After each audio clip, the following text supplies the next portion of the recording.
አልፈልግም ነበር እውነት ለመናገር ግን ኖ ስለተጎዳሽ ተጣጣጣፍ ያለሽ ሩታዬ አሁን እኔ ያላገኘሽ ነገር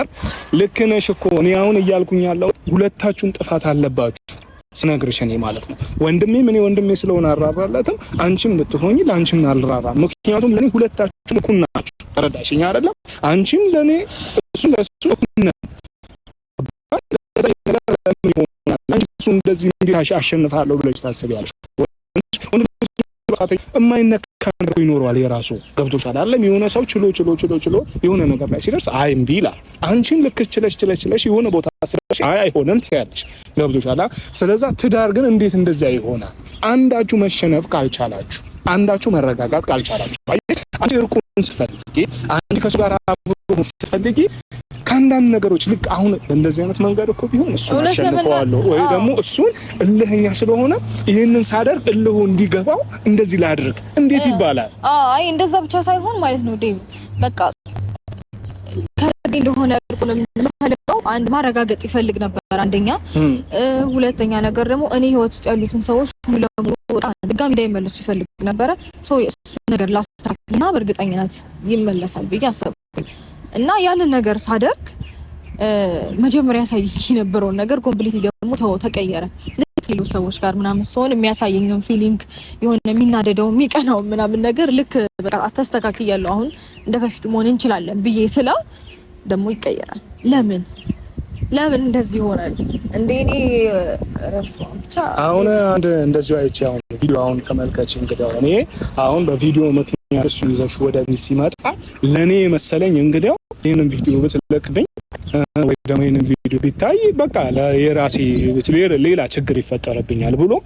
በቪዲዮ ፍራቻ እንጂ ያንቺን እርቅ ተቀብሎ ነው ወደ ቤት የገባ የሚመስልሽ አይደለም እኮ ምክንያቱም ያንን ቪዲዮ ከናንተ ሲነጥቃችሁ አይ እንደመጀመሪያው መሆን ጀመረ ለምን በፍቅር አይደለም ያስገባሽው ገብቶሻል አይደለም እኮ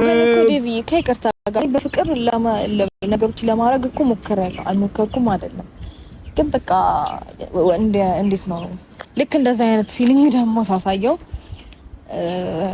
በቃ ላይክ እንደመጀመሪያው ሆነ ይሄ መኩራት ምናምን አልፈልግም እንደዚህ ነው እንደዛ ነው ምናምን ማለት ጀመረ ሶ ከኔ ህይወት እነዛን ሰዎች ካስወጣህ በኋላ አሁን ደግሞ እኔን አልፈልግም ምናምን ትለው ለምንድን ነው ብዬ ያው ማይሆን ነገር አድርጋለሁ አይኖ እሱን ግን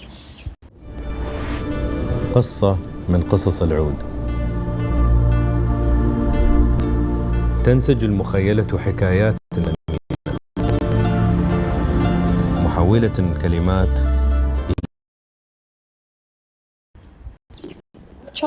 አንደኛው ራሱ ያየኝ ከቴጋን እንደዚህ ያነሰጣ ገባው ስንባቱ ለምን ያስፈልጋል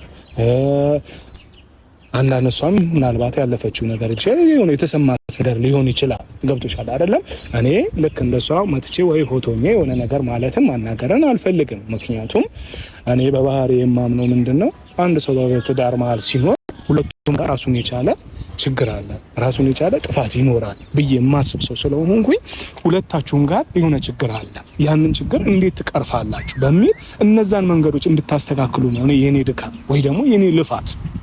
ገብቶሻል ግን አንቺ ማለት ምን አለ መሰለሽ የሆነ እሳት እየተቃጠለ ያንን እሳት ቤንዚል አይደለም የሚከተትበት ተረዳሽኝ አይደለም ውሃ ከተሽ በውሃ ታጠፊዋለሽ እንዴት ቤንዚል ትከተችበታለሽ አሁን እሱ እንግዲያው መጀመሪያ እሱ ጥሶን ወጣ አይተሻለ ቤት ውስጥ መርተን ወጣ ግን ያንን ሁሉ እያደረገ እኛ ወንድማችን ለማሸነፍ በጣም እኔ በውስጥ በጣም እየለፋው ነበር ግን መልሶ ደግሞ ይሄ ነገር ሲኖር የባሰ ልጁ እየተዳገኘ ነበረው ይበለጥ እንዲቃጠል ወይ ደግሞ እንዲናደድ እንዴት እንደዚህ ታደርጋለች ወደሚል ሁለተኛ ጥፋት በመሃላችሁ ሰው አታስገቡ በቃ መነጋገር ካላችሁ መጣላት ካለ ባልና ሚስት ቢጣላ አሁን እኔ ሲሄድ እግርና እግር ተጋጭቶ ልወድቅ ይችላል ልክ ባልና ሚስት ማለት አንድ አካል ናቸው ሁለታችሁ አትጋጩ። ምናልባት በቃ ተጋጩ፣ ተደባደቡ፣ ምንም በሉ ሚስጥራችሁ ግን ውጪ ሊወጣ አይገባም። የዛችሁ ሁኔታ አውሮታ ነይ ሁሉ ችግር ማናገር እሱ አንቺም ደግሞ ችግር አለ ና